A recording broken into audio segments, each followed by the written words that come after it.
Hi hello friends, welcome to Nani Cars. ఈరోజు మీరు చూస్తున్న vehicle Maruti Suzuki Swift Dzire ZXA automatic vehicle petrol version 2021 model.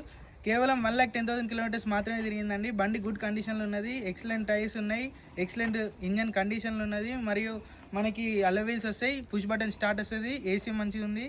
Interior చూసుకోవచ్చండి, మనకి 4 power windows, remote key and push button start వచ్చేసేస్తుంది. మనకి chilled AC and hand brake system, automatic gear system అండి. 2021 model Maruti Suzuki Dzire ZXA మనకి కేవలం 1,10,059 కిలోమీటర్లు మాత్రమే తిరిగింది. లెదర్ సీటింగ్, బండి మంచిగా ఉందండి, మంచి కండిషన్లో ఉందండి. చూసుకోవచ్చండి, బ్యాక్ కూడా లెదర్ సీటింగ్ వేయించడం మంచిగా ఉంది. కంప్లీట్ షోరూమ్ ట్రాక్ బండి అండి, ఏకదమ్ బండి, ఎక్సలెంట్గా ఉంది బండి అయితే. మనం టైర్లు చూసుకోవచ్చు, మనకి అలోయ్ వీల్స్ వచ్చేసి టైర్లు కూడా మంచి గుడ్ కండిషన్లో ఉన్నాయి, కంప్లీట్ షోరూమ్ టైర్లు. సీల్ టైర్ ఉందండి, 5 టైర్లకి 5 టైర్లు సీల్ టైర్ ఉన్నాయండి. బండి మొత్తం చూసుకోవచ్చండి, కంప్లీట్ పెట్రోల్ వెహికల్ 2021 మోడల్. ఇక టైర్లు చూసుకోవచ్చండి, అలోయ్ వీల్స్ వస్తాయి మీకు టైర్లకి. A to Z మంచి కండిషన్లో ఉందండి బండి అయితే. కింద నెంబర్లు ఇస్తే ఆ నెంబర్కి కాల్ చేయండి. Maruti Suzuki Swift Dzire ZXA automatic.